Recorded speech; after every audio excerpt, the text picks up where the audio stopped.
Buenas tardes, bienvenidos. La verdad es que siempre digo lo mismo, es un placer recibiros en esta ocasión, que es una ocasión realmente especial. Este año presentamos una nueva edición de Benengeli. Benengeli es una actividad que organiza en todo el mundo la sede central del Instituto Cervantes. Es una Semana Internacional de las Letras en Español que se celebra entre el 6 y el 10 de junio. Es una propuesta para promover el diálogo entre escritores, pero también entre lenguas, porque no solamente son escritores en español los que participan. Y es una actividad, como decía, que tiene lugar en todo el mundo, que se retransmite a través de todas las redes sociales, en particular a través de YouTube, y que está comisariada por Nicolás Melini. Hay 5 secciones dentro de el festival Benengeli. Una sección que se llama Realismo en la ficción, porque este año el tema tiene que ver con el realismo en la ficción, precisamente, ¿no? Dos términos que, en cierto modo, se oponen, ¿no? Y en esta sección intervienen 7 autores para hablar de su visión de la realidad y su traslación a la obra literaria, ¿no? ¿Qué es más real? La literatura, la percepción que tenemos de la realidad, en fin. Otra sección que se llama Conversaciones, en la que participan 3 autores en diálogos más largos y en la que pues hablan sobre su obra y su poética. Otra sección que es Radio, en la que participan 9 emisoras de todo el mundo hispanohablante y nuevamente en diálogos y en presentaciones con escritores.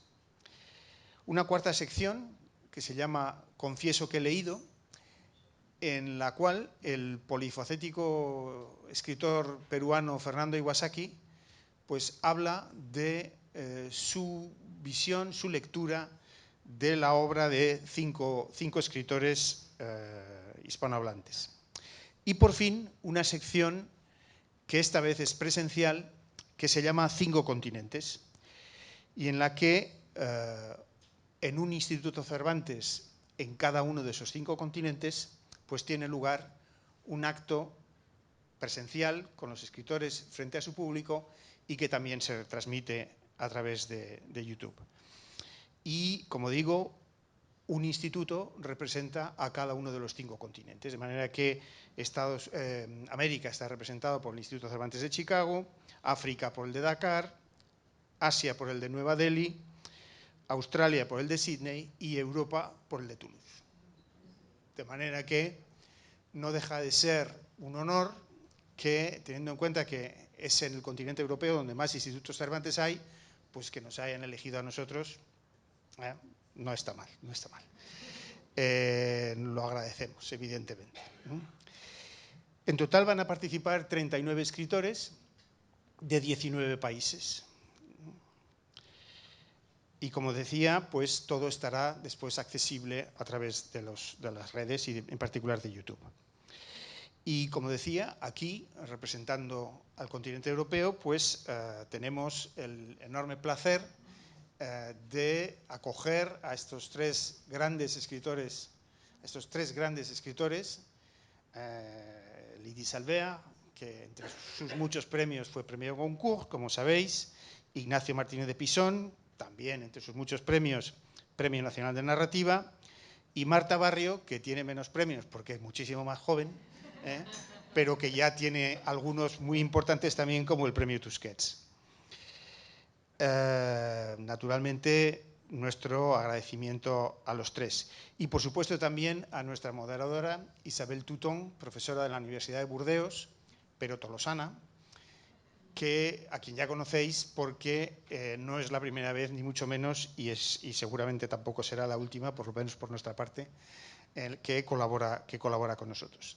También quiero agradecer a Silvi Peña, nuestra intérprete, que, como bien sabéis, hace una labor realmente extraordinaria. Bueno, Isabel se va a ocupar de presentar a nuestros invitados, por tanto, yo no lo voy a hacer, de manera que solo me resta agradeceros a todos vuestra presencia y desearos una muy buena sesión. Muchas gracias.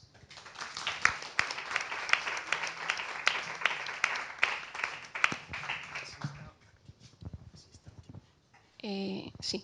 Hola, buenas tardes a todas y a todos. Es realmente un enorme placer estar aquí en el Instituto Cervantes de Toulouse.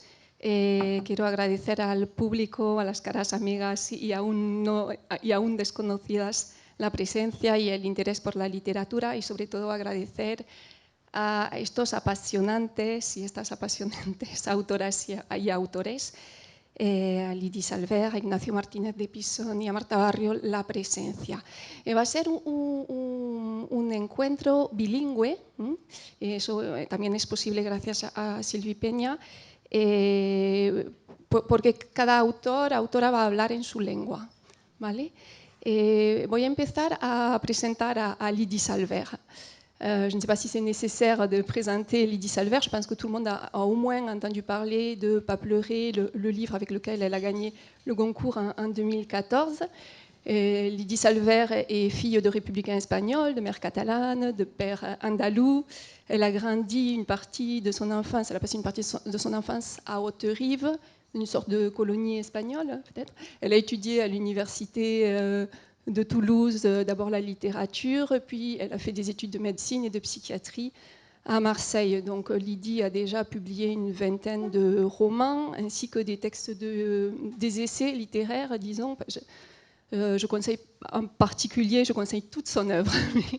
Cette femme sur des romancières du 19e et du 20e siècle qui est vraiment passionnant, ou le dernier texte qui est une sorte de livre manifeste dans lequel elle s'adresse à Cervantes pour parler d'art et de littérature. Il y a des livres aussi un petit peu plus hybrides, puisque la littérature de Lydie Salver interroge le réel et permet aussi, ose penser. Comme la méthode Mila, où un narrateur s'adresse à Descartes, à qui il reproche un matérialisme un petit peu étroit et qui ne permet pas de rendre compte de toute la réalité. Donc la littérature serait peut-être l'espace pour rendre compte d'une autre réalité, celle de la nature, celle des complexités de l'âme humaine, celle de l'amour par exemple.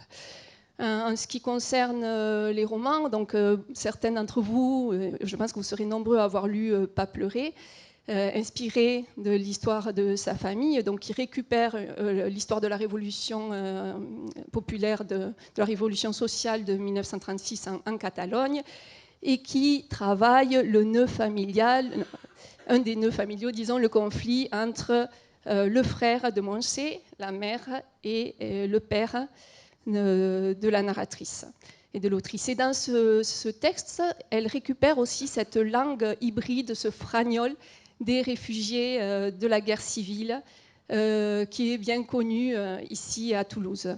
Donc, parmi les autres romans, disons, récents,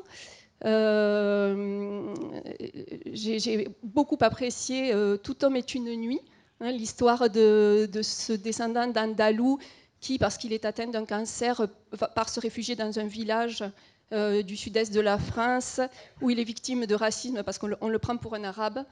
Et le texte qui est le résultat d'une expérience un peu particulière qui a été un peu imposée par l'éditrice de Lydie Salver, passer toute une nuit dans un musée en présence des œuvres de Giacometti.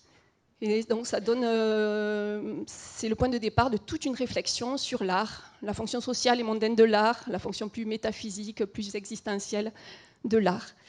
Et pour lancer, disons, le débat, j'ai proposé aux auteurs de lire un petit extrait. Donc là, Lydie va nous lire un petit extrait de Marcher jusqu'au soir, ce roman qui nous parle de son expérience d'une nuit dans un musée.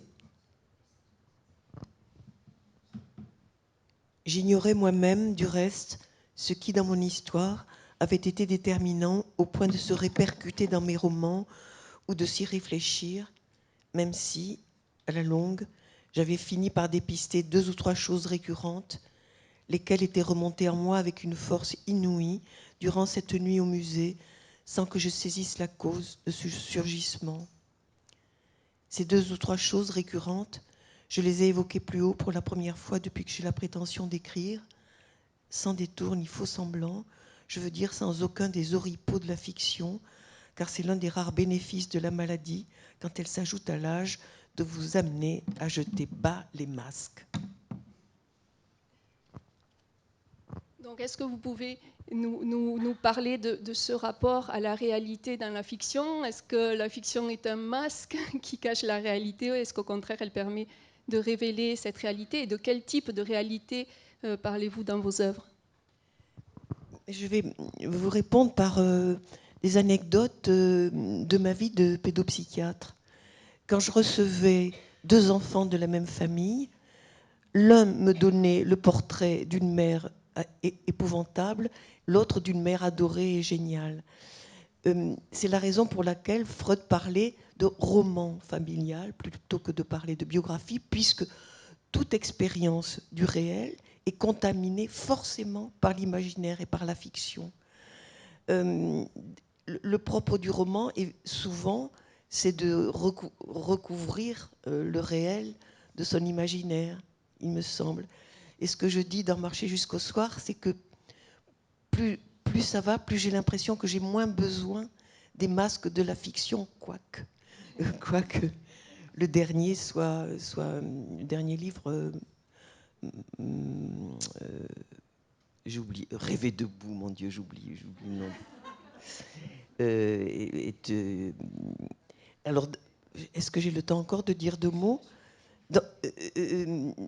C'est une question où je suis mal à l'aise, celle du réalisme et de la fiction, le réalisme dans la fiction, que j'ai tendance à séparer, puisque dans Rêver debout, le Quichotte incarne à mes yeux le rêve, l'imaginaire, le songe, l'utopie, etc.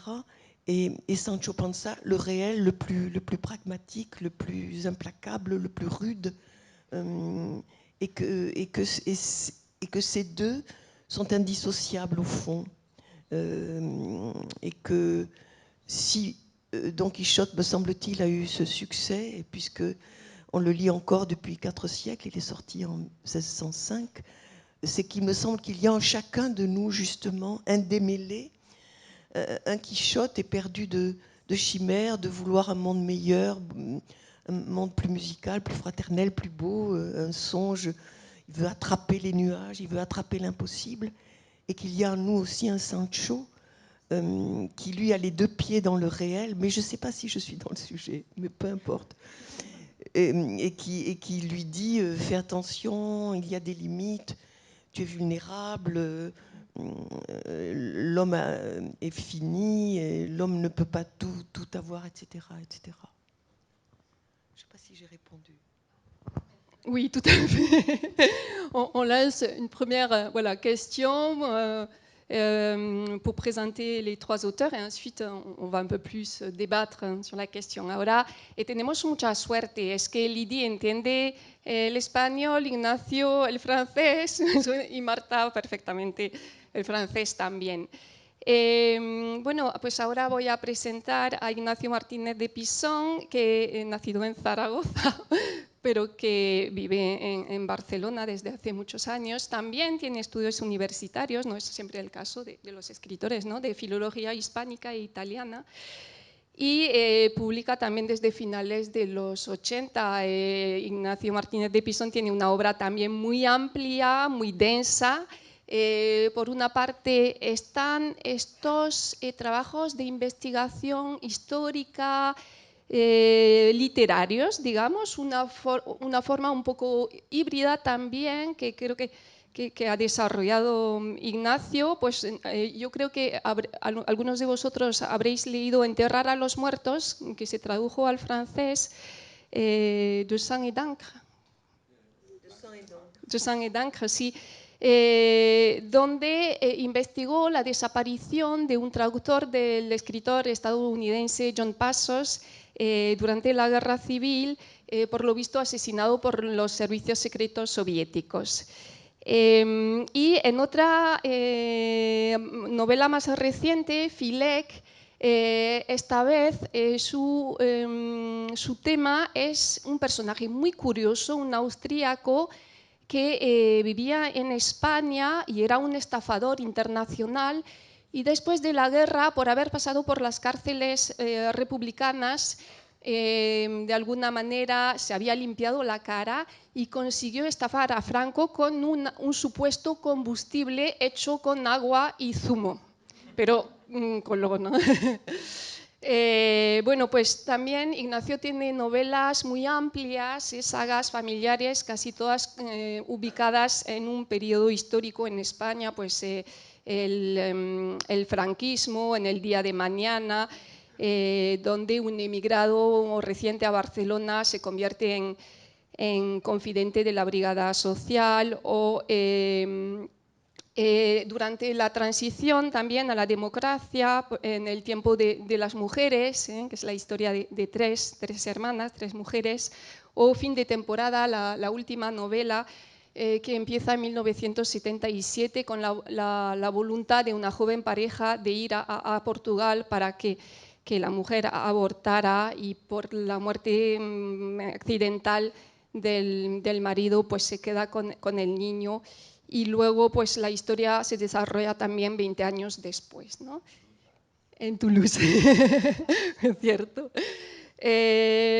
Bueno, entonces, en esta parte más de ficción, cuentas, articulas la historia con una H mayúscula, con las historias familiares, los secretos de familia, de alcoba, las ambiciones de las familias, las tradiciones, etc. A lo mejor nos puedes explicar esto, pero antes, pues si quieres, proponía que leyeras el principio de Filek. Buenas tardes. Voy a leer un párrafo así, digamos, introductorio del libro sobre el estafador austriaco. Lo primero que pensé es que ahí había una buena historia, un estafador internacional que tomó el pelo a Franco en la etapa más sanguinaria del régimen. Lo segundo que pensé es que seguramente esa historia ya la habría contado alguien. Sin embargo, para mi sorpresa, los pocos que habían escrito sobre Filek apenas se aportaban más datos que los ofrecidos por Paul Preston, fáciles de verificar en la actualidad gracias a la creciente digitalización de las hemerotecas. Pero no podía ser que un individuo que había peregrinado por diferentes cárceles y gozado del apoyo explícito de la jefatura del Estado no hubiera dejado ningún rastro en archivos y registros públicos, así que me puse a investigar. Bueno, es que la historia... no sé si habéis oído hablar de Carlo Ginzburg, el hijo de Natalia Ginzburg, al que admiro por lo que es y también por ser el hijo de Natalia Ginzburg, que es una de mis escritoras favoritas. Pero además él es un historiador que ha creado una escuela que llaman el de la microhistoria, que es a partir de las biografías de personas no particularmente relevantes, entender y dar a entender un periodo histórico y una sociedad determinada. Yo siempre había sido un novelista que pensaba que no necesitaba contar la sociedad en la que me ha tocado vivir, pero a medida que me iba haciendo mayor, pues me daba cuenta de que era imposible contar las historias, crear personajes, crear tramas al margen de la realidad en que me ha tocado vivir y en la que viven los personajes. Y poco a poco esa historia con mayúscula pues iba invadiendo más terreno dentro de mis historias con minúscula.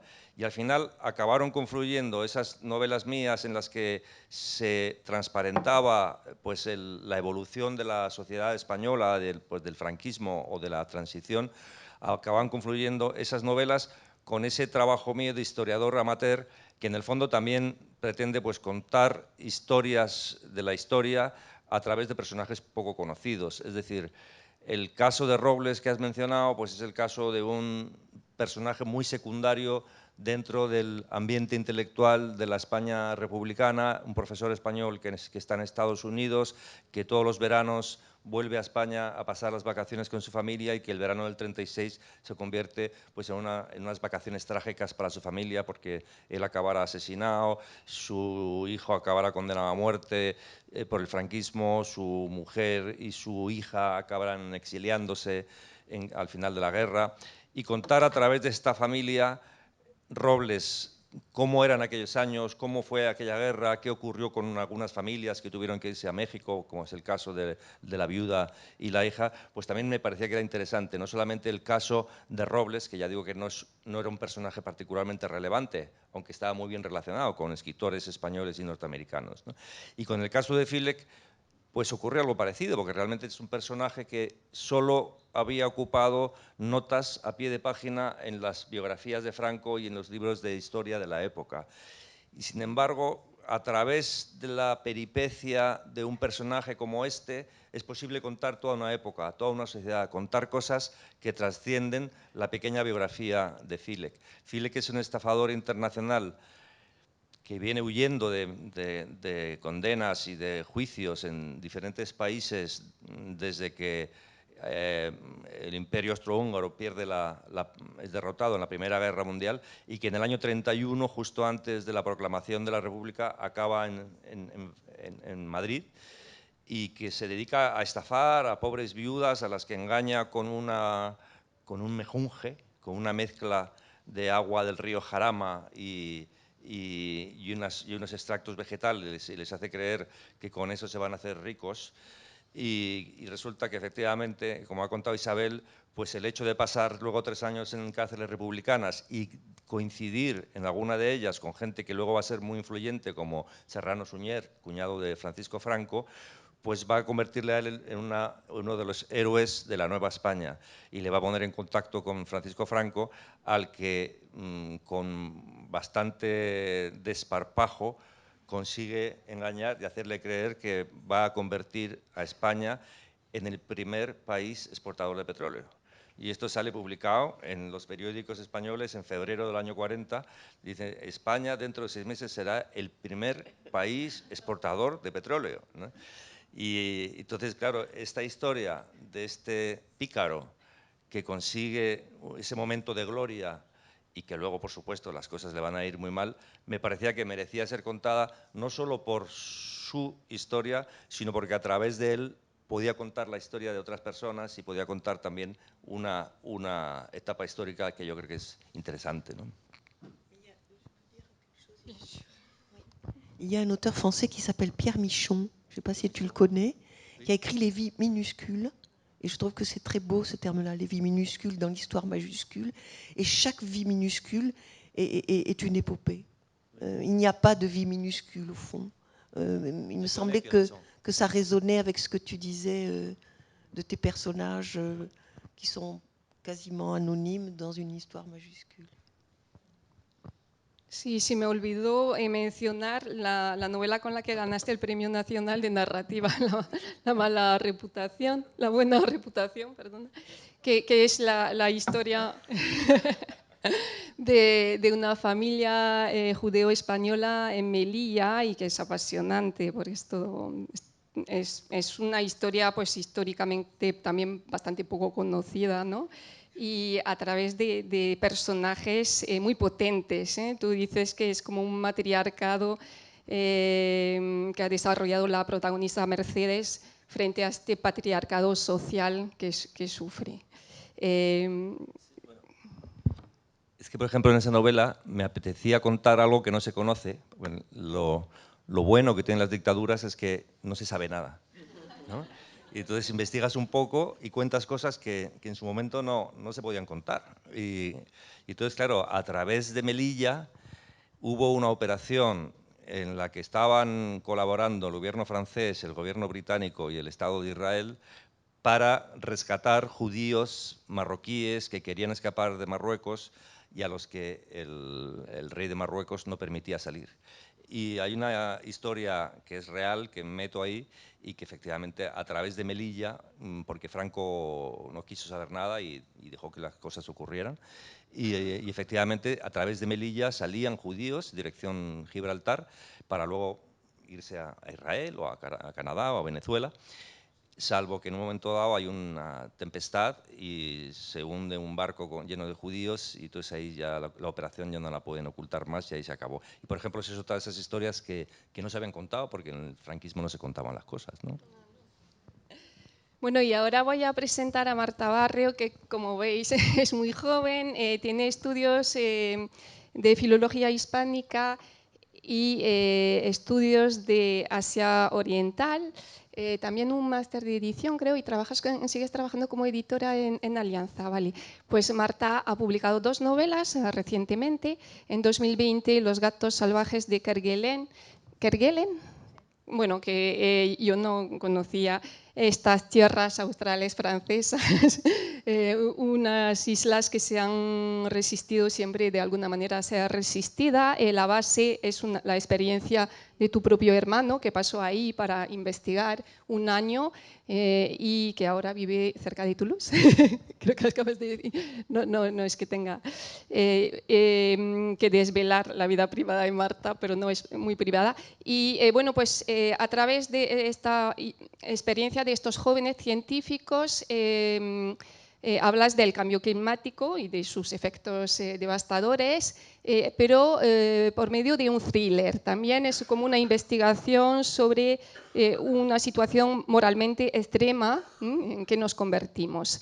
Y el año pasado, en 2020, ganó el premio Tusquets de novela por Leña Menuda, que es una historia contada en primera persona, de la que podríamos pensar que es autoficción, porque es una joven escritora y su pareja, bueno, que esperan un hijo y con 7 meses se dan cuenta de que el bebé va a salir, entre comillas, monstruoso, es decir, que no va a poder caminar, no va a poder respirar, no va a poder tener una vida y deciden abortar. Pero por la actual ley española tiene que conseguir una licencia que es muy complicada de conseguir y se va a Bruselas para tener este aborto muy tardío.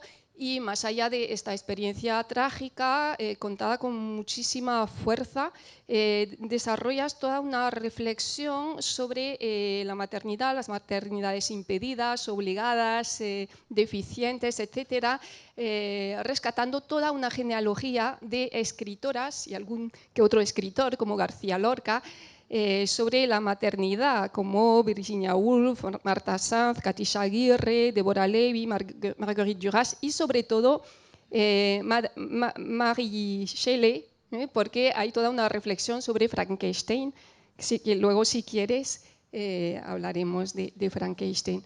Y bueno, pues si quieres leer este pequeño fragmento. ¿Por qué hacer público lo personal? Porque hay experiencias que trascienden la primera persona y quiero creer que esta es una de ellas. ¿Por qué representar lo doméstico, el cuerpo? Quizá para conquistar o resignificar la intimidad. Se trata, al fin y al cabo, de otro tipo de destape, consistente en explorar mundos tradicionalmente silenciados. La representación de ciertas realidades es subversiva, marginal y, por tanto, potencialmente transformadora. ¿Puedes hablarnos Sí. de estas realidades ocultas? Bueno, yo cuando empecé a plantearme la idea, que sería como la semilla, digamos, de esta novela, yo estaba pensando en tipos de narradores, ¿no? Yo pensé que el narrador que fuera una mujer embarazada tenía mucho juego porque era un arco narrativo perfecto, digamos, ¿no? Como es una metamorfosis en el que hay como una transformación muy grande de tu identidad, que tú vas a convertirte en otra persona, ¿no? De algún modo, en una persona con otra persona a su cargo. Era como uno de esos momentos en una biografía que marcan un antes y un después, que hoy en día no hay tantos, porque el matrimonio ya no importa tanto, puedes divorciarte y es como si tengo amigas que ya llevan 3 maridos y es como si llevaran 3 novios, quiero decir que no tiene tanta trascendencia, ¿no? O incluso, bueno, pues es un cambio de estado, que es un cambio de estado casi irreversible, ¿no? Y hay pocos cambios de estado ahora mismo tan irreversibles. Y entonces me interesaba como, y estaba yo planteándome como toda esa serie de cuestiones, y fui a cenar con unas amigas la noche de Reyes y una de ellas me contó un secreto terrible que no podía contarle a nadie. Y yo volví a mi casa y pensé, voy a escribir una novela de este secreto terrible. Y bueno, hubo un poco de reticencia al principio, pero luego yo prometí mantener el anonimato y lo he mantenido bastante bien, he de decir. Y ahora ya nadie me quiere contar secretos, pero bueno, eso es otro tema. Me acerco en las cenas familiares y se van callando a medida que me voy acercando, ¿no? Pero o dicen, como esto no lo escribas, ¿no? Tengo todo. Luego hay otros que es al revés, ¿no? Que quieren salir y entonces me compiten entre ellos para contarme cada vez más historias, ¿no? Pero en efecto uno, bueno, los libros no salen de la nada, ¿no? Los libros salen por una parte, o por lo menos en mi caso, de una grandísima afición a la lectura, y por otra, pues de lo que tú eres o de lo que tú sueñas o de lo que tú imaginas, ¿no? Siempre dicen que yo soy como la pragmática del grupo, pero tan pragmática no soy porque si no me dedicaría a otra cosa. Y no sé si queréis saber algo más. Sí, a lo mejor ya para los tres, ¿no? Tú en algún momento dices que Frankenstein es casi una autoficción. O sea, ¿en qué medida también cierta ficción fantástica o que linda con lo imaginario, sí, la fantasía, también puede revelar una realidad interior de manera que quizá más justa que el realismo más explícito? Sí, hace poco escuché a Mariana Enríquez decir que ella ponía más realidades en su ficción que en las pretendidas crónicas, ¿no? Como que al final el velo de la ficción te permitía ser más libre a la hora de hablar de ti mismo, a lo mejor, ¿no? Como en la máscara de la que hablaba antes Lidi, pues puede ayudarnos a desnudarnos mejor, ¿no? Como no, si no soy yo, es mi personaje, ¿no? Y entonces puedes explorar más ciertas apetencias o morbosidades, ¿no? A veces. Pero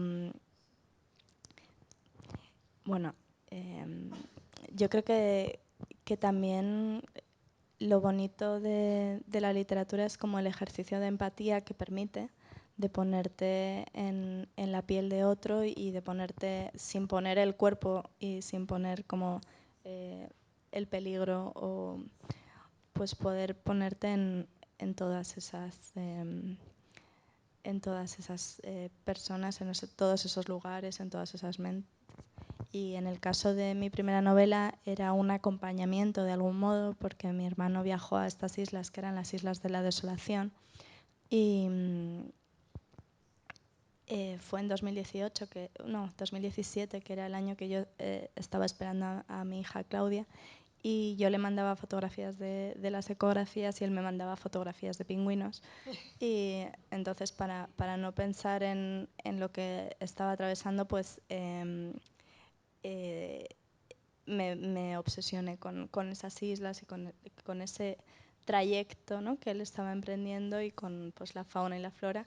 Y es cierto que quizás en esa novela, que está más alejada de una primera persona, quizás hay más cosas de verdad mías que en otra que está en primera persona, aunque esa primera persona sea una convención narrativa, ¿no? Entonces, bueno, a veces la autoficción no es lo que parece, y puede hallarse en otros géneros, y es como más divertido cuando se hallan esos otros géneros, pienso. Pero vamos, ¿qué opináis? Yo creo que lo que acabas de decir de la empatía es muy importante, ¿no? Primero, recuerdo un fragmento de una novela de Aisha de la Cruz donde explica el juicio contra la manada. No sé si conocéis este caso de una chica a la que violaron en grupo en Pamplona. El primer juicio decidió que no era violación, ¿no? Y lo explica por una falta de empatía, a lo mejor de los que escriben las leyes o de los que las aplican. Y es cierto que la narrativa tiene también esta función, ¿no? Permitirnos vivir otras vidas y experimentar casi no carnalmente, pero por lo menos a través de la imaginación, otras experiencias, otras realidades, para luego mejor poder valorarlas o entender a los demás. Oui, la littérature est hospitalière, hein, on peut le dire comme ça. Et en même temps, moi j'adore aussi qu'on prenne le risque de dire le vrai de soi, plutôt que d'être à la périphérie de soi-même et de prendre, comme je le disais tout à l'heure, des masques. Et je me suis rendu compte, par exemple, que quand je faisais le portrait de BW, c'était le mien au fond. Pourquoi pas faire le mien, vous voyez? Pourquoi pas avoir ce courage, au fond, de se dévoiler, et quoi qu'il en coûte. Et parce qu'il me semble que si on dit vrai, on dit juste. Alors que si on est à la périphérie de soi, où c'est peut-être plus difficile, on peut y arriver très bien, je crois, hein, mais il me semble que c'est plus difficile de ressentir la justesse d'un propos quand il est au fond emprunté. Et voilà ce qui me vient à l'instant à l'esprit. Mais sans être sûr vraiment, puisque moi aussi j'ai fait eu et abus de fiction, etc. Je suis dans une grande contradiction, je crois. Et en même temps, et puis j'en finis avec les références, mais Victor Hugo disait que depuis le promontoire du rêve, c'est-à-dire très loin du réel, on voyait mieux le réel, on était moins myope. Je pense Donc que je ne suis pas à une contradiction près. Hein. peut-être que la clé de la contradiction, on peut la trouver dans cette citation de Marcher jusqu'au soir aussi. Quand vous parlez de l'art pour Giacometti, se tenant dans une résistance à toute pompe et à toute opulence, je dirais même dans une totale et définitive désapprobation, dans un refus radical d'enjoliver la réalité de dorures radieuses et attrape-touristes. Oui, c'est ça Giacometti. Et ce homme qui marche, pas d'oripeau, pas de mensonge, pas de collier fiché, pas de masque, le corps nu ou presque, sans rien sans rien derrière quoi se dissimuler. Mais ça me touche infiniment plus que le faste de représentation avec les grandes robes, etc., qui est beau aussi. Mais c'est vrai que chez Giacometti, il y a ce courage de montrer l'homme au fond dépourvu de fiction, pour le dire de façon brutale. Sí, a lo mejor, Ignacio, tú piensas que abarcas la misma realidad a través de las ficciones familiares como a través de estos trabajos más que parten del archivo, aunque en ambos casos hay investigación histórica. ¿Crees que es una realidad distinta la que sacas a la luz? O... Al final, la realidad es la que es la sociedad en la que vivimos, de la que formamos parte y de la que hablamos, porque no tenemos otra de la que hablar, ¿no? Sobre todo si más o menos te reconoces como un escritor realista, ¿no? Que es lo que yo creo que soy, ¿no? Otra cosa es cómo hay personas que han sabido exprimir mejor el jugo de sus propias vidas y contar, iluminar zonas íntimas de sí mismas y al mismo tiempo iluminar también zonas de otras personas. A mí eso me resulta más difícil. Yo, por ejemplo, en el libro que estoy leyendo ahora de Lydie lo estoy encontrando, esa relación con tu madre. Contar la historia de tu madre, por ejemplo, para mí ya es una decisión literaria importante, ¿no? Porque no estás inventando la historia de otras señoras, estás dejando testimonio de lo que le ocurrió a tu madre. O Marta, por ejemplo, con este libro que no sabemos hasta qué punto la experiencia es suya, si la ha vivido del todo, si la ha vivido a medias, ¿no? A mí, por ejemplo, me gustan mucho las novelas de Annie Ernaux, que es una mujer que sabe exprimir totalmente los pequeños episodios de su vida. Que al final dices, bueno, no le pasaron tantas cosas especiales, las cosas que le pasaron a ella le pasaron a muchísimas mujeres de su edad y sin embargo es ella la que los cuenta. Y cuando ella los cuenta, se está erigiendo en portavoz de muchas otras personas que pueden reconocerse en esos escritos, ¿no?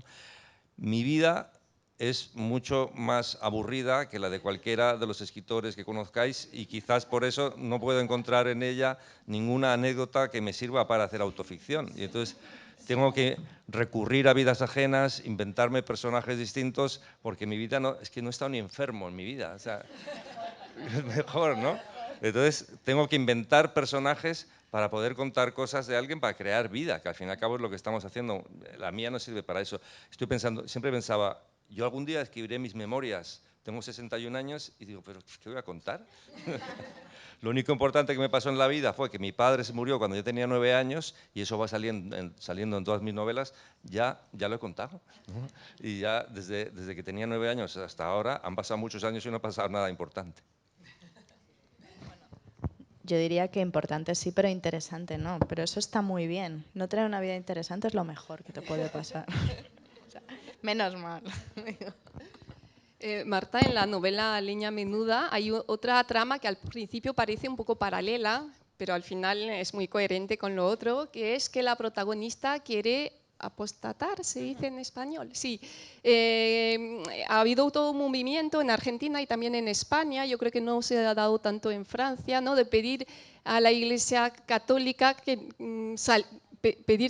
salirse de la Iglesia Católica. Y también un episodio de la protagonista que irrumpió con unas compañeras feministas en la capilla de la Universidad Complutense con el pecho desnudo y la represión que hubo a continuación. Que nos hablan de nuestra sociedad contemporánea, ¿no? ¿Nos puedes explicar cómo se relaciona con...? Bueno, esto fue una persona de mi familia a la que yo llevaba años amenazándola con escribir una novela sobre ella. Y, y luego lo hice, no se lo podía creer. Y ya cuando gané el premio fue la primera que me llamó, me dijo, Marta, ¿has ganado el premio con la novela contando este tema? Y dije, sí. Y además me había dado como alguna información que no había salido ni en prensa ni en nada, ¿no? Como de secreto sumario, y entonces eso me gustaba muchísimo porque la parte de documentación y de incluir cosas que a veces, bueno, esto lo dice todo el mundo, pero es que la realidad supera la ficción, ¿no? Como los detalles más increíbles de las historias son los que no te has inventado, ¿no? Como que la imaginación está y muchas veces, pero como el detalle de la documentación a veces es mucho más incisivo que lo que tú puedas haberte imaginado, ¿no? En este caso era que querían pintarle las uñas al Cristo de la facultad, ¿no? Como iban con un... Y entonces querían ir a pintarle las uñas. Digo, esto a mí no se me hubiera ocurrido, ¿no?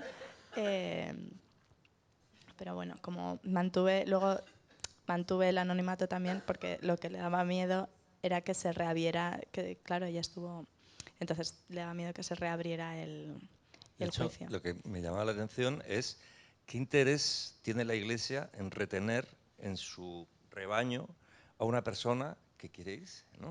Porque cobran por ello. ¿Eh? Las ayudas. Ya, pero claro, dices, quiero dejar de formar parte de este club. Y son miles de... Es complicadísimo, sí, es complicadísimo. Documentos, solicitudes, y te advierten una y otra vez, tienes que volver a escribir, y al final te dicen, bueno, y ahora sí, ya usted ya no forma parte de la Iglesia Católica, pero aún así, cualquier día que quiera volver le recibiremos con los brazos abiertos. Dice, pero no se da cuenta de que no quiero. Sí, de hecho está incluida como una carta al arzobispo, que es la carta que recibe la gente que intenta apostatar. Y entonces me gustaban tanto las palabras del arzobispo que como que el bautismo es un acto indeleble, ¿no? Porque es un acto histórico. Pues esas cosas, al final el detalle, ¿no? Como, sí, sí, sí, sí. Y entonces, bueno, respondiendo a tu pregunta, era una cuestión también del pasado, de cómo el pasado nos determina, porque este juicio fue muy traumático para mi amiga, que tenía 20 años en ese momento, y claro, como ver que unos policías vienen a buscarte a tu casa a las 9 de la mañana, ¿no? y te llevan a comisaría y te detienen, pues para ella fue pues una cosa muy, muy determinante, y que en su familia no, bueno, en mi familia no se llevó genial, ¿no? Eh, y entonces, bueno, pues como una cosa así puede determinarte a la hora también de plantearte como tu identidad, ¿no? Y ligado al tema del aborto, pues está el lobby, ¿no? Como el lobby católico, que es el que impide pues que se realicen ciertas pruebas, o que se convierta en algo que tú puedas contar con cierta tranquilidad de espíritu, o que no vengan a juzgarte, ¿no? Esta cuestión del no querer ser juzgado de nuevo porque ya habían sido juzgado una vez, pues ya era como la cuestión que determinaba la historia del personaje, más allá de mi ocurrencia de la amenaza de voy a contar tus secretos, ¿no? Sí, la protagonista en algún momento dice, por primera vez me siento parte de una genealogía, por primera vez siento en mi carne la violencia de ser mujer, y también me siento parte de una genealogía. Y en epígrafe pones una cita de Daniel Astor y La caja negra de Marta Sanz, que es una novela para mí muy importante, porque cuenta la historia de la transición a la democracia de manera única. La cuenta desde la historia de las mujeres, a la vez del destape, del lugar que ocuparon en el espacio mediático, y de su ausencia en la representación política, y de sus luchas en las calles para conseguir derechos que tardaron en conseguir. Sí, a mí esa novela me gustó muchísimo, y también porque me planteó ciertas cuestiones que a lo mejor damos por hecho, ¿no? Y en el caso de... Bueno, yo conocía las historias de las mujeres que se iban a Londres en el caso de abortar, pero no conocía estas historias de represión dentro de las clínicas, digamos, españolas durante el franquismo. Y fue una novela que me hizo pensar mucho sobre también cómo afecta esto a toda la genealogía familiar, ¿no? Cómo te descoloca, y cómo hay secretos familiares que luego salen a la luz, lo quieras o no, ¿no? Me ha pasado en clubs de lectura, yo tengo una familia muy extensa, y que me llegue alguien y me diga, ¿sabes que yo soy como bueno, no sé qué sería, como tu tía tercera, no sé qué, que mi marido era hijo de la hermana de tu abuelo, y entonces, bueno, no, al revés, del hermano de mi abuela, y entonces como he reconocido a tal, tal, tal y tal en tu novela, ¿no? Como estas historias me las había contado tal cual mi marido, que se lo había contado tal cual su padre, ¿no? Entonces es esta cuestión de los secretos familiares que no se cuentan o que no se hablan en la mesa, pero que al final los sabemos todos, y permean de algún modo tus miedos, y permean de algún modo tu forma de ver la realidad, ¿no? Entonces estos secretos que se cuentan muchas veces de madres a hijas en la cocina, en el espacio de la intimidad, pues también me parecía que podían ser un buen material literario, porque al final es casi como lo más interesante, ¿no? Lo que no se cuenta, lo que se deja fuera. No voy a decir trapos sucios, porque no son sucios, son simplemente historias que no son dignas como de la historia oficial ¿no? de las cosas de las que uno a priori estaría orgulloso, pero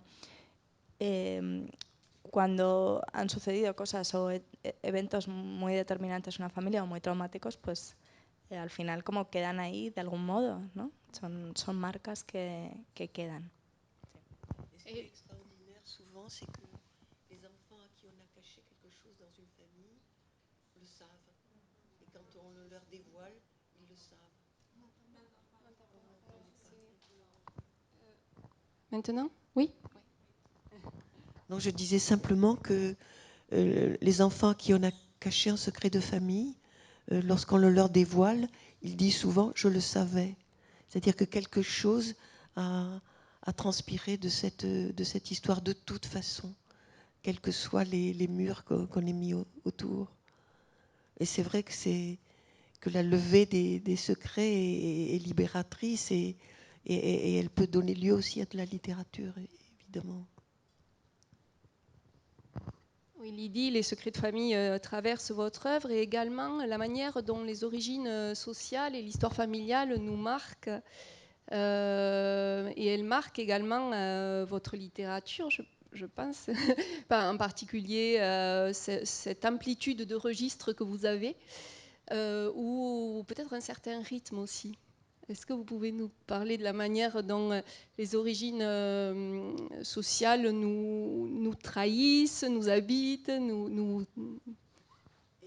sont parfois un bienfait, puisque, comme vous l'avez dit tout à l'heure, je nais avec des parents qui parlent un très très très mauvais français, et ma sœur et moi qui est dans la salle, et moi-même, allons trouver dans la lecture un refuge extraordinaire et une façon de s'approprier ce français qui nous échappe. Et je pense que si je suis ici aujourd'hui, c'est parce que précisément je n'étais pas née dans une langue qui m'appartenait. Elle était comme un luxe. Pour moi, elle l'est toujours d'ailleurs. Elle l'est toujours. Et comme aussi on vivait dans un milieu, disons, prolétaire, et qu'à l'école, avec un langage qui est celui de la culture populaire, que j'aime infiniment, à l'école, on entendait une autre langue, la belle langue, le bien-dire, la langue noble, etc. Et j'ai vraiment, si j'ai un désir fort, c'est de faire que ces deux langues, la haute, la belle langue, la langue aristocratique, etc., la langue classique, et cette langue populaire, souvent mise au placard, soit dite ensemble et réunie. Et c'est d'ailleurs ce que font très bien les Espagnols. Cervantes le fait à merveille, puisque le Quichotte parle une langue lyrique extraordinaire, et même Aubergère, et Sancho, cette langue savoureuse, pleine de proverbes, de mauvais goût parfois, etc. Quevedo, j'oublie toujours le titre de ce Gracias y desgracias del ojo del culo. On dit ça en français, on dit un immense auteur du XVIIe siècle espagnol a donné ça pour titre, il ne le croit pas. Parce non, mais c'est vrai, en France, il y a eu l'immense Rabelais qui pratiquait ce mélange de la culture populaire et de la haute culture. Puis 1635, c'est mon dada, hein, l'Académie française. Il ne faut plus que la langue soit souillée par la culture populaire, il faut qu'elle soit pure, propre, à hauteur de prestige royal, etc. Mais vous n'avez pas eu ce problème, vous les Espagnols, depuis le XVIIe jusqu'à Angélica Lidl et Rodrigo Garcia, etc. Vous pouvez très bien vous emparer de la haute culture et en même temps de la culture populaire dans un même geste, il me semble. Non? Si, hein, c'est très évident. Chez vous, ça n'allait pas ici du tout. La mezcla de alta cultura y baja cultura. Sí. Sí, yo creo que forma parte de la tradición, no creo que solo española, ¿no? Pero desde luego piensa que uno de los primeros libros o libros fundacionales de la narrativa es un libro picaresco, que es El Lazarillo, donde alguien que sabía escribir, lo cual en aquella época no era muy habitual, adopta la voz de un golfillo, ¿no? De un pícaro. Es decir, alguien que formaba parte de la alta cultura de repente decide hacerse portavoz de la más baja cultura que había entonces, ¿no? Con lo cual, la tradición, porque nosotros pertenecemos siempre a una tradición que puede ser de nuestra lengua o de nuestra cultura o de nuestro ámbito, pero que desde luego algo tiene que ver con nosotros, todo aquello, y formamos parte de eso, ¿no? Con lo cual yo creo que venimos de ahí, ¿no? A mí, de todas maneras, yo defiendo más la tradición francesa, porque a mí me gusta mucho la novela del 19, y ahí los que la fundaron son precisamente franceses y rusos, ¿no? Y yo, por ejemplo, me siento más cerca de Flaubert que de Cervantes. Me siento más cerca de Tolstoy que de Quevedo, curiosamente, ¿no? También es verdad que las referencias literarias ya no se limitan a una lengua, porque hemos conseguido, bueno, ampliar el escenario en el que nos movemos, y las influencias las recibimos, pues, de esa gran marea que es la cultura occidental, que ya ha habido, pues, como unos intercambios de siglos que por suerte nos hacen sentir que son comunes los escritores de los países cercanos tanto como los propios, ¿no? Oui, Lydie, vous avez vraiment cet amour des mots et de temps en temps, vous utilisez un mot que personne n'utilise plus ou qui est en train de disparaître. Oui, parce que je crois que plus personne ne l'utilise, alors je vais le mettre là. Et je trouve ça merveilleux. J'aime autant la littérature dite classique, on va dire comme ça, que la littérature, que l'argot de Céline ou j'oublie toujours son nom, ou de Queneau, par exemple. J'ai ce même amour, mais quand elles sont réunies, alors là, je suis au comble du bonheur. Et quand j'arrive, moi, à les réunir, je suis infiniment heureuse. Et dans la méthode Mila, j'ai conjugué le verbe niquer à l'imparfait du subjonctif, qui est en France, l'imparfait du subjonctif est considéré comme précieux. On l'utilise très peu, vous l'utilisez tout le temps. Nous, on l'utilise, non, c'est vrai, c'est un signe aristocratique. Donc, voilà. Et peut-être lié à la question des registres et de la réalité, il y a une réflexion dans votre œuvre aussi sur l'art qui dans certains cas exclut, l'art qui s'adresse à une certaine élite qui s'auto-congratule ou qui se renforce à travers d'un rapport à l'art mondain, et un art qui au contraire nous transforme, qui est celui que vous essayez de pratiquer. Et que j'aime chez les autres, bien sûr. Oui, bon, on le sait tous que on peut faire un usage mondain de la culture et s'en servir comme distinction sociale, évidemment, en même temps que plein d'autres choses. Ce qu'il y a de très beau, tiens, pour revenir à Cervantes et à Don Quichotte, c'est l'indifférence absolue de Quichotte aux distinctions sociales. C'est-à-dire qu'il est aussi galant homme avec une putain, une domestique, une duègne, une princesse, etc. Et il s'adresse à Sancho comme son égal. Comme son égal. Ça, c'est magnifique. Et au point que Sancho va acquérir une telle hauteur de vocabulaire et de pensée que quand il va revenir chez sa femme lui dit « Mais comment tu parles? Je ne te comprends plus. Parle-moi comme d'habitude. » Parce qu'il est habitué, il s'est habitué. La présence du Quichotte l'a en quelque sorte grandi et élevé. Ça, c'est quand même très beau. Tu reconnaîtras chez Cervantes.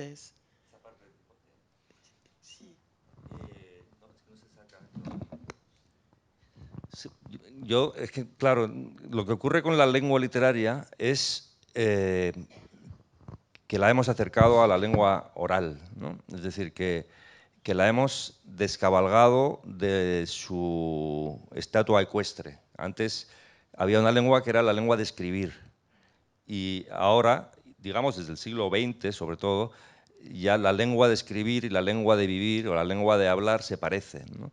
Y son tradiciones que vienen también de Estados Unidos, escritores bueno, y de otros sitios. Yo me acuerdo esos informes que hacía Italo Calvino para la editorial Einaudi, donde recomendaba cosas a la gente que le mandaba libros, y le decía, ¿por qué no usas las palabras de todos los días? es verdad, es decir, las novelas se escriben con las palabras de todos los días. ¿Por qué utilizas palabras en tus novelas que luego no utilizas en la vida, ¿no? Y al revés, o sea, ¿por qué el verano es verano en tu vida y en tus novelas es el estío, ¿no? Nadie utilizaría el estío salvo con una inclinación, una voluntad poética, ¿no? Y realmente queda muy raro que alguien utilice ese registro de expresión. Y digamos que se ha acercado, bueno, se ha acercado a la vida, se ha acercado a la realidad, se ha acercado a lo que somos nosotros, se ha bajado del pedestal la lengua y por suerte yo creo que hablamos y escribimos en el mismo registro, usándolo todo, usando toda la riqueza de la lengua, ¿no? Non, je ne suis pas sûre de ça. Il y a le style. Ya, porque Parce que moi, je trouve qu'un écrivain qui parle la langue moyenne, moi, je ne peux pas le lire. S'il n'y a pas ce qu'on appelle une écriture, un rythme, un souffle, une façon de combiner les mots, qui n'est pas celle du journal télévisé ou du journal qu'on lit à midi. C'est autre chose, non? no, pero hay que hacer, el arte lo haces también con las palabras modestas. Mais bien sûr, c'est ce que je dis. Las On palabras oui, son todas... on peut le faire, mais pas reproduire justement la langue moyenne. La langue moyenne.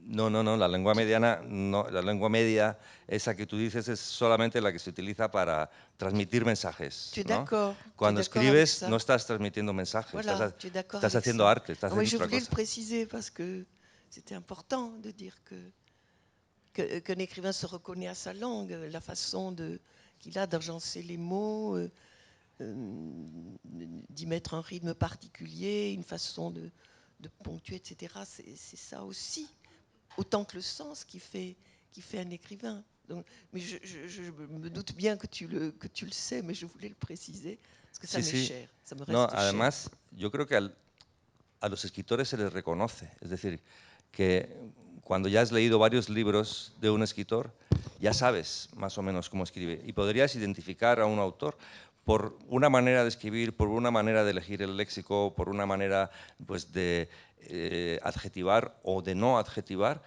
Ves que tiene una personalidad literaria, una personalidad estilística y que se reconoce. Y eso el escritor lo necesita, porque no puede ser que escribamos como si fuéramos diferentes escritores. Eres el escritor que eres, ¿no? Pues hablando de la lengua, Marta, tú me imagino que leerás en varios idiomas, en inglés, en francés, en español. ¿Tú crees que...? No, de momento no escribo No, en varias de lenguas, momento. aunque tengo mucho amor por Francia y entonces a lo mejor en algún momento me sale una novela francesa, pero de momento no. Sí leo en francés, en inglés y en italiano. Y a veces lo que pasa es que se me contamina la lengua. De hecho, cuando estoy en un proceso de escritura de una novela intento no leer en otros idiomas porque si no me sale el francés o me sale ¿no? Entonces, como cuando estoy en un proceso de escritura, intento acercarme mucho al castellano porque justo las palabras, ¿no? Y me apunto palabras o de repente se me ocurren palabras. Tengo un chat conmigo misma en el WhatsApp de mi móvil y es un chat muy desquiciante, ¿no? Porque tengo como la lista de la compra o la lista de tareas de cosas que tengo que hacer esa semana y luego de repente palabras sueltas o frases que se me ocurren de repente. Son como notas que algunas veces llegan a alguna parte o a veces no, pero tenía que apuntar esa palabra en ese momento, ¿no? Ahora intento que más que una palabra, poner la palabra y luego la explicación, porque si no luego cuando exporto mis notas a Word no reconozco nada, ¿no? De lo que ha pasado, porque hay veces como que pasa mucho tiempo hasta que luego vuelvo a esas notas. Y justo hablando del estío, ¿no? Yo en mi primera novela no quería repetirme y entonces hice un trabajo como de búsqueda de palabras y luego ahora estoy llegando más al que no pasa nada, a la repetición. La repetición a veces marca un ritmo y ahora en lo que estoy pensando o escribiendo ahora, pues ya me da menos miedo, ¿no? Como digo, pues esta palabra la he puesto aquí y aquí, sí, pero tiene esa cadencia, tiene ese ritmo, no voy a buscar un sinónimo, ¿no? Como el diccionario de sinónimos, a veces parece que es nuestro amigo, pero puede ser un enemigo, ¿no? Cuando te vas a un rebuscamiento y sí, lo de apuntarnos cosas, ¿no? Como hay veces que hay palabras que son tan evocadoras que en sí misma, casi como dices, es como el inicio. Que no tiene mucho que ver con la historia. Bueno, sí, es como la chispa, ¿no? Y bueno, también es un poco irónico en el sentido de que no tiene importancia, ¿no? Como todas estas cuestiones que no tienen importancia, pero que es lo que enciende el fuego al final, ¿no? Como mis padres viven en una casa enfrente del bosque y cuando vamos a recoger leña, yo cojo la leña menuda, ¿no? Como yo cojo la que no pesa. Y mis hermanos son los que cogen los troncos grandes, ¿no? Como esta cuestión de las mujeres que cogemos la yesca, pero que somos las que hacemos luego el fuego y las que hacemos el hogar. Entonces me parecía importante, y luego también se refiere al ataúd del niño que muere, y es un ataúd pequeñito, es una leña menuda, ¿no? Es como esta cuestión de que a veces como que se le quita importancia a la cuestión de la pérdida perinatal y es como, ya tendrás otro, no pasa nada, deja de llorar. Entonces es como, bueno, es menudo, ¿no? Es como una pena pequeñita porque el bebé era pequeñito y no necesariamente. Y la elección en tu primera novela del thriller, dijiste antes que a lo mejor pues había más de ti, de tu realidad en esta primera novela. ¿Nos puedes decir por qué te parece interesante contarlo a través de un thriller? Si lees mucha literatura de género o de... Sí, me encanta la literatura policíaca y bueno, esa novela nació de un easy, ¿no? De un easy, de una hipótesis, de hipótesis, de un easy, porque yo cuando me preguntaban por mi hermano y entonces fantaseábamos todos con lo que podría suceder, ¿no? Fantaseábamos con ¿y si de repente se cae por una grieta en el hielo? ¿Y si de repente le come la mano un león marino? ¿Y si de repente se estrella el helicóptero? ¿No?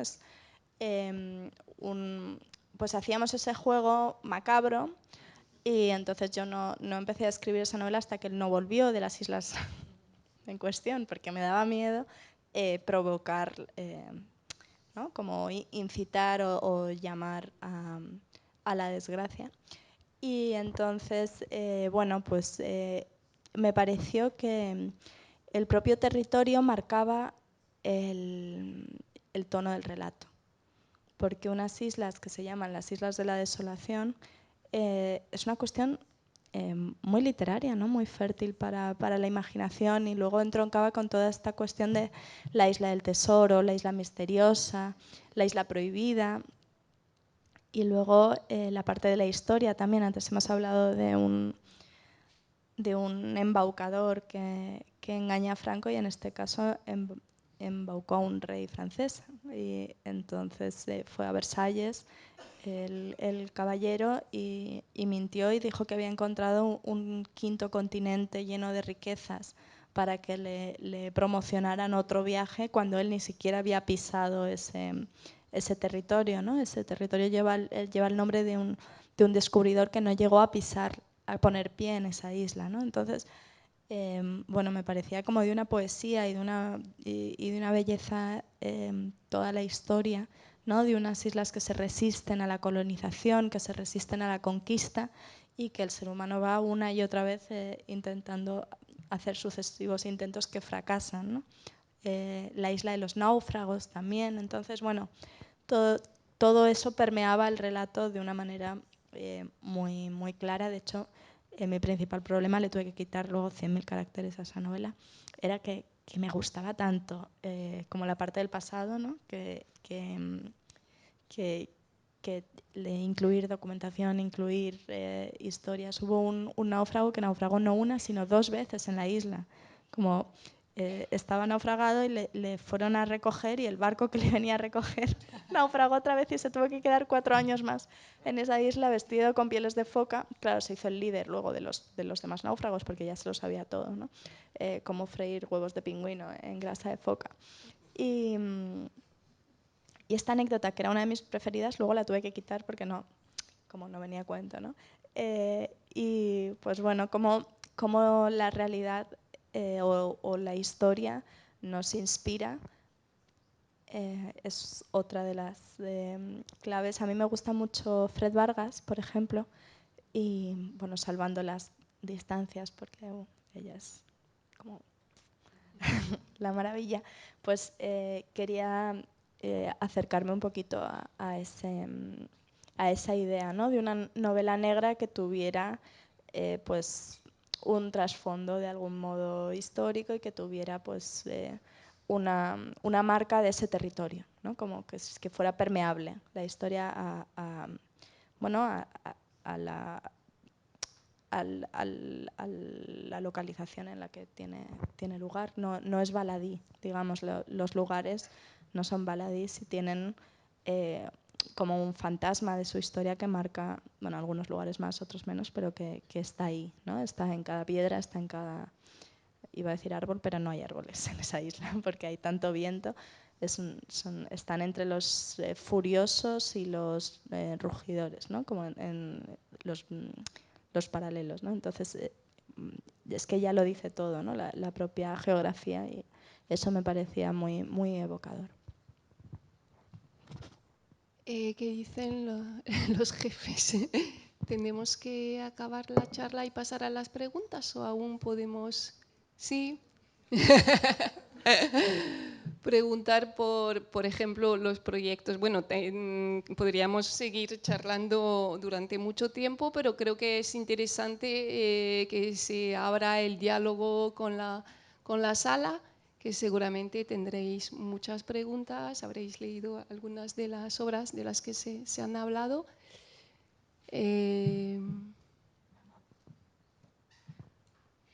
No sé si Vida... Le están...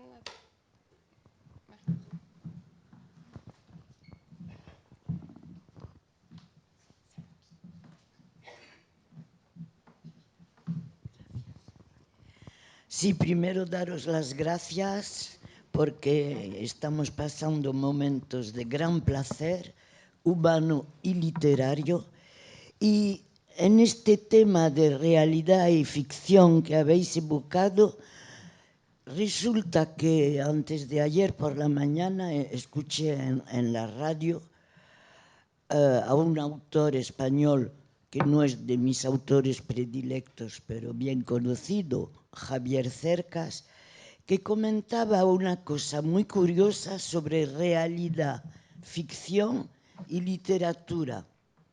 Y decía que para él había 2 ejemplos de la fuerza de la ficción y de la importancia que tiene sobre la realidad. Era Don Quijote, naturalmente, el hombre que quiere vivir sus sueños, y el segundo, Emma Bovary. Los 2 víctimas, en el sentido más noble de la palabra, de la literatura.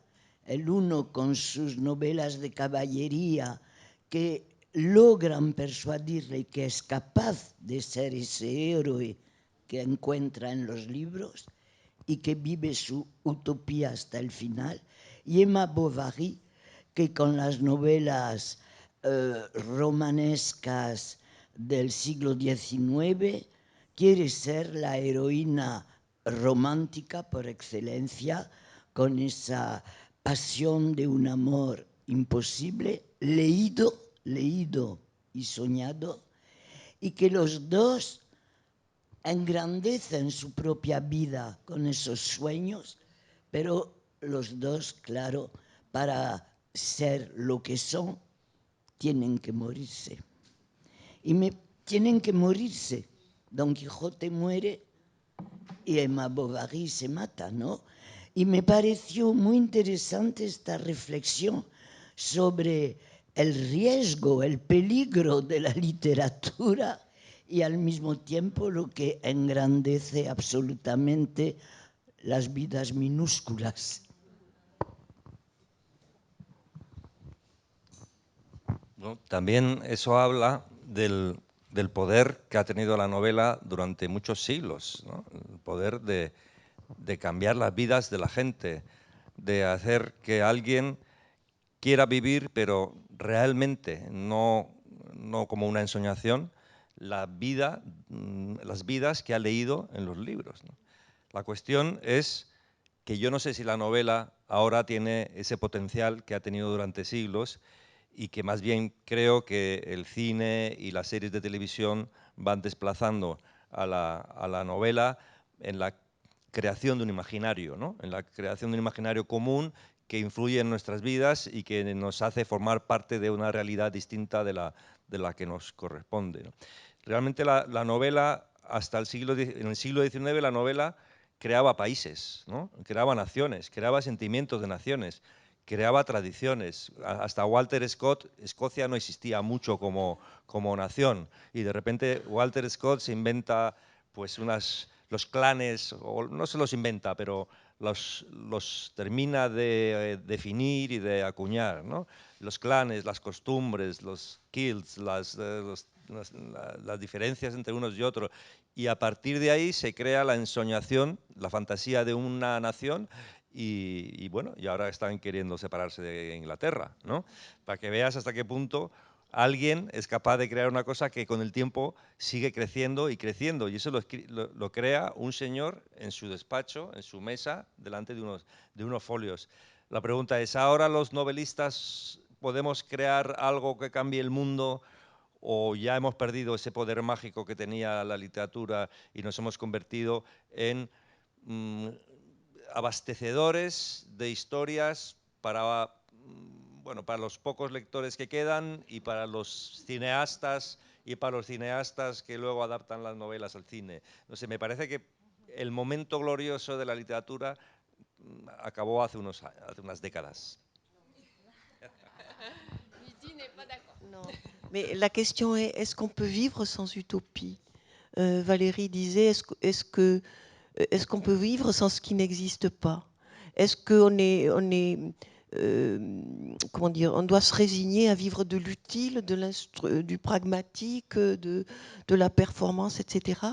Ou encore existe-t-il une part de rêve? Je sais que c'est difficile d'imaginer une utopie aujourd'hui avec le réchauffement climatique, l'Ukraine et le reste, bien sûr. Mais comment vivre, comment tenir debout si on ne peut pas envisager un instant de notre souffle, de quelque chose qu'on a appelé utopie chez le Quichotte et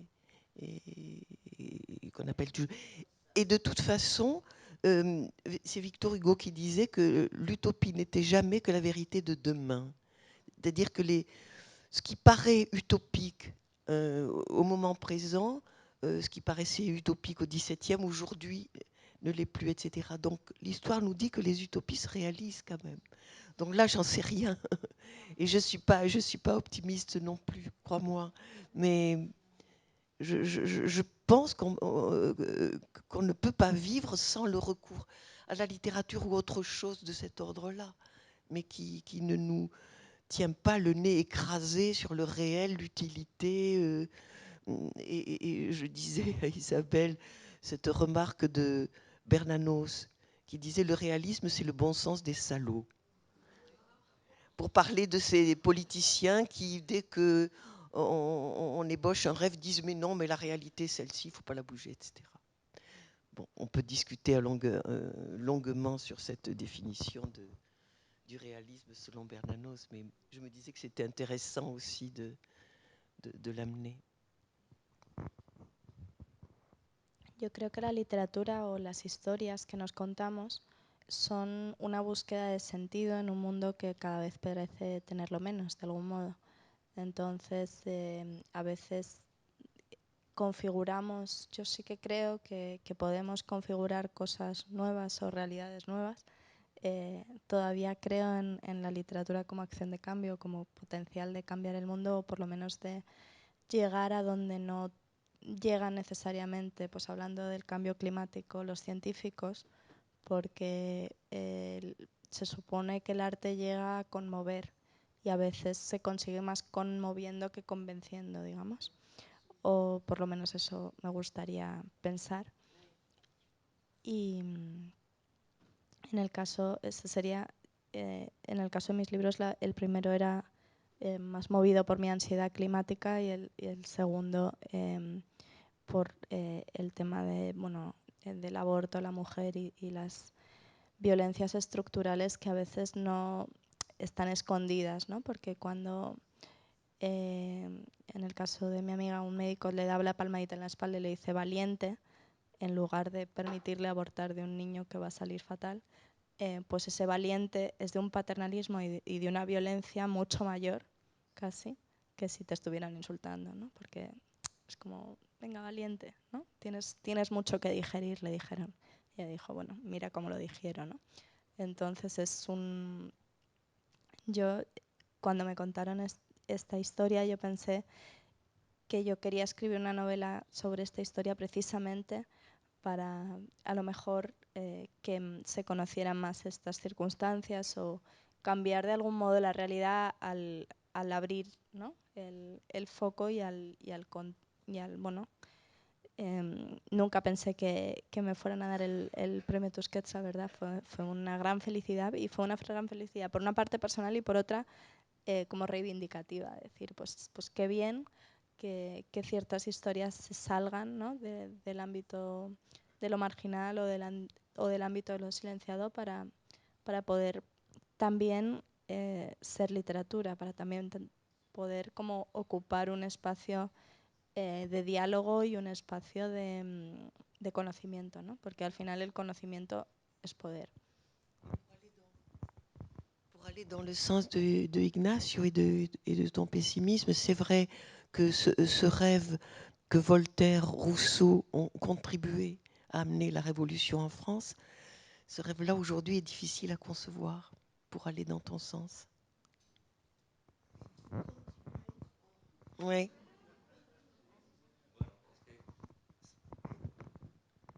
Tenemos que seguir escribiendo como si, como si la novela fuera a importar a alguien, ¿no? Y a lo mejor importa. Y realmente hay cosas que no sé si nosotros u otras personas están dejando para el futuro y que dentro de unas generaciones sabremos por qué, si el mundo se parece a aquello que alguien soñó en un momento, ¿no? O sea, por ejemplo, yo me acuerdo de El guardián entre el centeno, la famosa novela de Salinger. Pues claro, esa novela que todos hemos leído es una novela que describe algo nuevo. Algo nuevo quiere decir algo nuevo que no existía antes, que era la adolescencia. Holden Caulfield es un personaje que crea un escritor y ese chico va a ser el modelo de todos los adolescentes posteriores. No se sabe, no está documentado que haya habido en ningún país occidental un adolescente que no esté cabreado.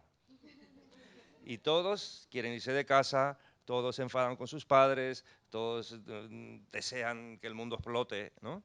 Y todos son como Holden Caulfield. Entonces, a veces, un escritor acierta a tocar una tecla y esa tecla, pues es la tecla de alguien que lo dijo en su momento. Y 70 años después, todavía los adolescentes se parecen al del personaje de Caulfield, de Salinger. Lo cual quiere decir que todavía la literatura tiene un poder mágico. El amor lo inventaron los escritores. La manera de disfrutar de la belleza la inventaron los escritores. Hubo escritores que fueron inventando cosas que ahora creemos que ya estaban. No, no estaban. El ser humano se pegaban con huesos en la cabeza, hasta que llegaron unos escritores y entonces empezaron a escribir cosas bonitas y de repente, pues, anda, hemos inventado el amor, ¿no? Y luego ya inventaron otras cosas, ¿no? Y a medida que la historia de la literatura iba avanzando, también iba avanzando la historia de la humanidad y no sé qué parte de la historia de la humanidad debe algo de sí misma a la historia de la literatura. Antes hablábamos de la empatía. es imposible entender el concepto actual de empatía sin acudir a la literatura. Es decir, lo que había antes de la empatía era la compasión, que es un concepto estrictamente religioso, ¿no? Sentir piedad por el que sufre. Empatía es otra cosa. Empatía es que te pones en los zapatos del otro y lo ves, intentas ver todo desde el punto de vista del otro para entenderle mejor y para que haya un mejor entendimiento entre varios, ¿no? Esto es lo que ha hecho la literatura siempre también, ¿no? Colocarnos siempre en el lugar del otro. Pues a lo mejor resulta que que la empatía también la creó algún escritor, no sabría decir quién, ¿no? Es decir, yo sigo pensando que la literatura sigue teniendo esa fuerza creadora. Lo que creo es que su margen, su campo de actuación se ha ido estrechando y que no tiene la potencia que tenía, por ejemplo, en el siglo XIX, ¿no? Pero vamos, yo voy a seguir escribiendo como si ser novelista fuera importante. Sí. Mi jefa me dijo una vez, yo le dije, el mañana no existe. Me dice, bueno, Marta, pero tenemos que hacer como que existiera, ¿no? Como, dice, tú te tienes que levantar todos los días pensando que el mañana existe. Entonces, sí, esperemos que exista. Nos da tiempo para otra pregunta, ¿no? O sea, bueno. Que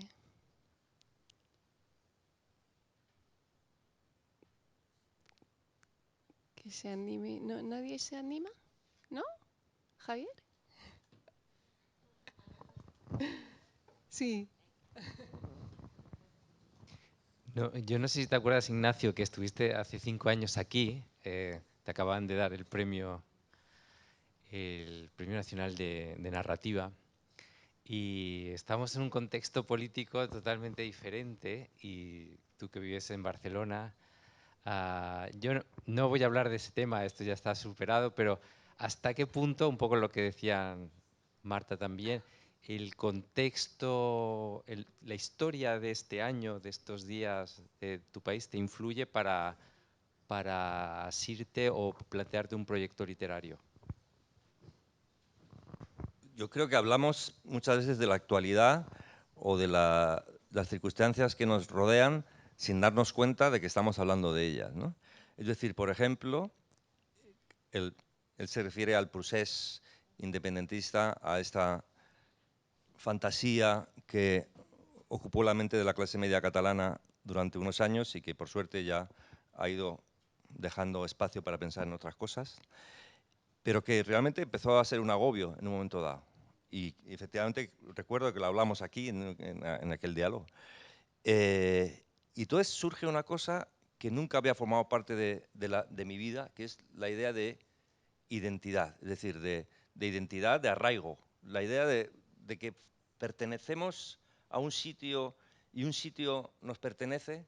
Es decir, esa preocupación forma parte de manera natural de las preocupaciones de la gente, o a lo mejor no. Es decir, hasta el procés empieza en el 2012, pero ya se venía gestando desde unos años antes, y yo como aragonés que vivo en Barcelona, yo lo estaba sintiendo, o sea, estaba sintiendo como a mi alrededor la tierra empezaba a temblar y la palabra que la hacía temblar era identidad, identidad, ¿no? Todo el mundo quería sentirse más catalán que el de al lado, ¿no?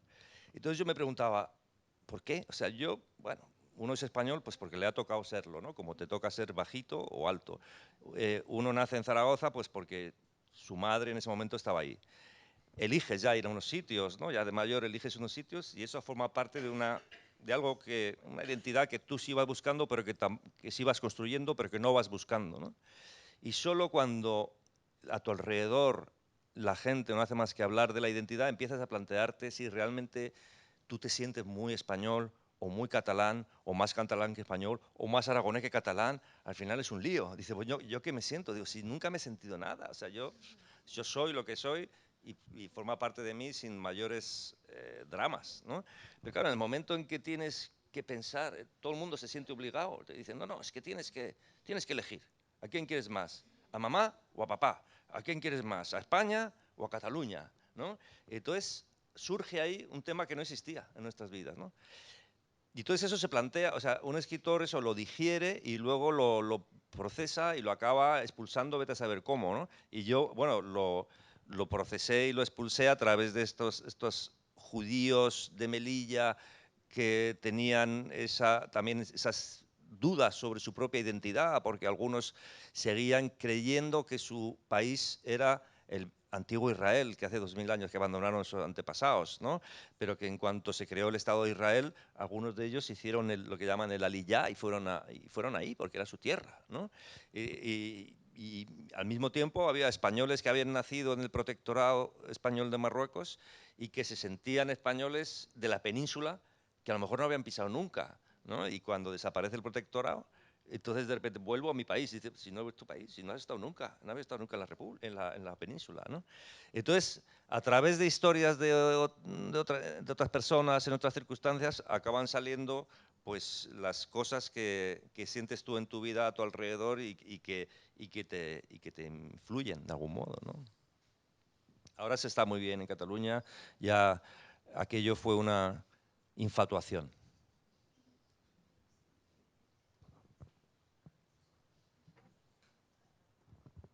Pues aún tenemos tiempo para otra pregunta. 5 minutos, ¿no? Sí. Sí, Jean.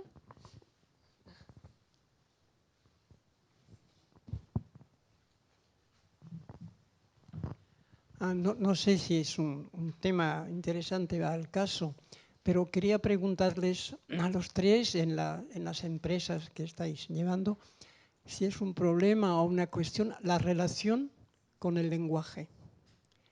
El lenguaje viene ya construido, tiene sus categorías para expresar los vivires y el mundo y el universo.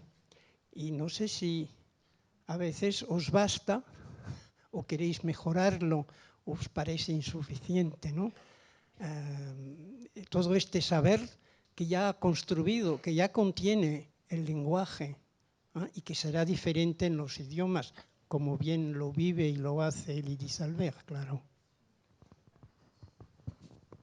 Y antes de dejaros la palabra, tú en la última novela lo planteas. De que hay una palabra que tendría que existir y no existe, ¿no? ¿Quién quieres? Bueno, la palabra que debería existir y no existe son los padres o las madres que han perdido un hijo. Existe la palabra huérfano, ¿no? Digamos, existe la palabra huérfano para un hijo que ha perdido a sus padres, pero no existe una palabra, o al menos no en castellano, pero creo que sí en yiddish, para un padre que ha sobrevivido a un hijo, ¿no? Entonces, que es una pérdida muy particular y es una pérdida a la que muchas veces como no marca muchísimo, ¿no? Luego también está la cuestión de, para mí el lenguaje es una herramienta, pero es también un fin en sí mismo, digamos, ¿no? Como es como los ladrillos que construyes para poner la casa, pero es también como cada ladrillo tiene que tener pues una razón de ser, una belleza o un motivo, ¿no? Y a veces en literatura no sirven los atajos.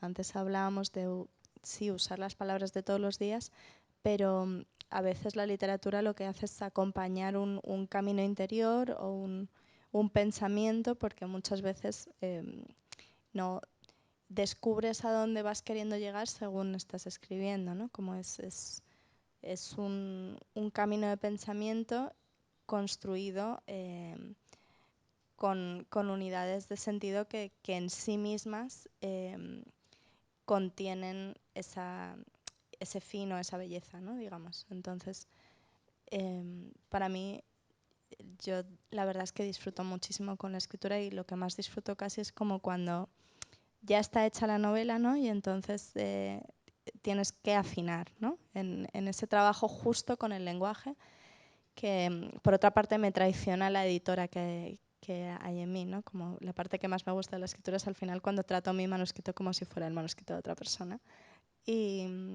Pero es como, para mí siempre las novelas son un acercamiento de algún modo a un ideal que yo tengo de lo que me gustaría hacer y entonces pues intento acercarme lo más posible a esa idea, ¿no? Entonces el lenguaje es en sí mismo, de nuevo, ese camino y ese fin.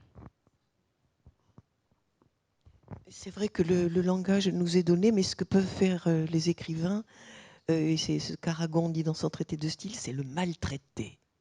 Maltraiter la langue. C'est ça le travail aussi des écrivains, entre autres. Voilà, juste ce qui me traversait l'esprit.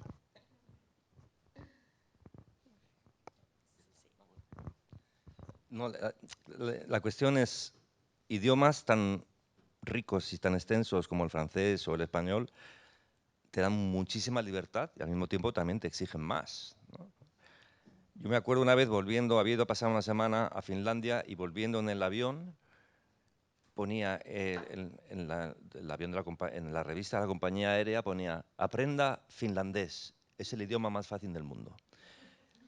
Claro, es el idioma más fácil del mundo, porque solo lo hablan 5 millones de personas, debe ser bastante lógico, de construcción, de sintaxis, y claro, no debe tener muchos dialectos, porque si solo son 5 millones de personas, pues tampoco parece que haya, en fin, muchos sinónimos, muchas variedades dialectales, ¿no? Y pensé, pues claro, y ahora un señor que escribe en finlandés es capaz de decir el mundo entero, igual que se lo dijera en francés o en español o en inglés, que son idiomas que tienen cientos de miles de términos y un montón de sinónimos. Es decir, ¿es posible que con una lengua tan pequeña puedas nombrarlo todo igual que en español o en francés o en inglés? Es que no lo sé. A lo mejor sí. Claro, yo no sé finlandés, no seguí el consejo. No seguí el consejo de la revista, digo. Bueno, hay cosas que se pueden decir en español y no se pueden decir en francés y viceversa. ¿Otra pregunta? ¿Y está? ¿Os parece, Juan Pedro? Bueno, pues entonces vamos a dar las gracias a las escritoras, al escritor, muchísimas gracias al público y muchísimas gracias al Instituto Cervantes por la invitación de escritores tan apasionantes.